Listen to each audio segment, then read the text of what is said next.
Welcome back to Talk of the Town. Daniel Cort of Cort Real Estate Professionals brings along David Shatz of David Shatz and Associates today to share some tax advantages with owning real estate as a resident of South Carolina, along with other helpful tax hints.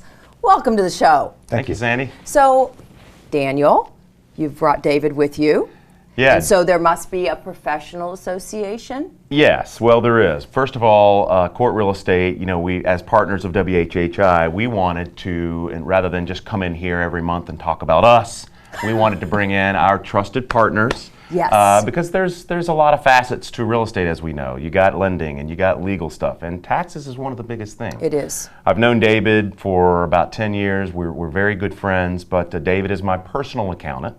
So we trust him implicitly. If anybody knows any more about this information than him, I haven't met them. But in all of my years of doing real estate and real estate marketing, there are three things that affect a purchase decision more than anything, especially for people migrating from the Northeast Midwest. Right. Number one is weather.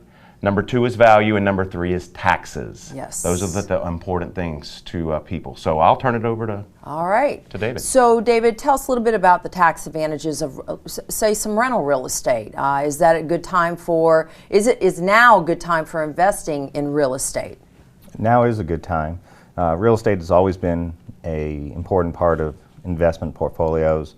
Over long term, it's always done well. It's had some hiccups in the short term and recessionary pickup in periods, but overall it's a good investment. There are a lot of advantages to it. You've got, if you have a mortgage and you have rental income, that rental income is going to help you pay down your mortgage. You've got, if there are any tax losses, you get to deduct those. And of course you get to use the property for a couple weeks a year, even if it is rental real estate. And so what are the laws on selling your real estate, being your primary house or a rental property, and are the 1031 exchanges still done? Yeah, a lot of different laws regarding home sales and investment real estate sales. But if it's your primary residence, there's always been very advantageous laws on that. If you sell your personal residence for a profit, your first $250,000 of profit is not taxed if it's your primary residence. If you're married, it's $500,000. Yep. If it is investment property, then you are going to pay taxes on any gains that you have, but it's at the capital gains rate, which is a lower rate than the normal ordinary rate, so that's advantageous as well. And can you tell us some of the advantages of South Carolina residency, being a South Carolina residency gives homeowners? Well, South Carolina is a good state to own real estate in. Real estate taxes in general are very low.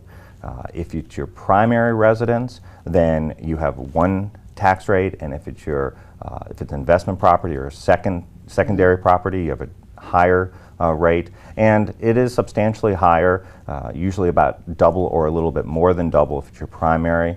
One of the positive reasons to become a resident of South Carolina would be to get that lower tax rate. Sure. But either way, it's still lower than most of the states. And so give me a beneficial tax tip you do not think any of our viewers would know. Well, let's talk about college. Not really real estate, but college. There are 529 plans out there, and there are investment tools to use, put money into them, similar to an IRA. You put the money into the 529 plan and you get a South Carolina tax deduction. That's if you're a South Carolina resident putting into a South Carolina 529 plan. If all the states have 529 plans, this works for other states as well. But South Carolina, you have an unlimited amount that you can put into the 529 plan, and you've got let me give you an example. If you have a $10,000 tuition bill that comes, right, instead of paying it to Clemson or any school in the country, any school in the world, you put it into your 529 plan first.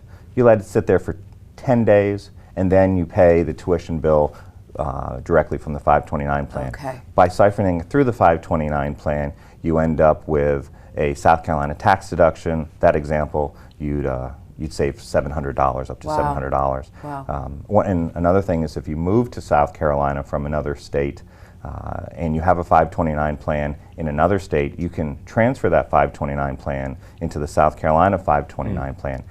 and you get a full deduction for the entire amount that you transfer in. David, thank you. Great information. We'll have your information on the screen. We'll obviously have Daniel's information on the screen, and we thank you so much for joining us today. Thanks, Sandy. Thanks. And we thank you so much for joining us on today's Talk of the Town.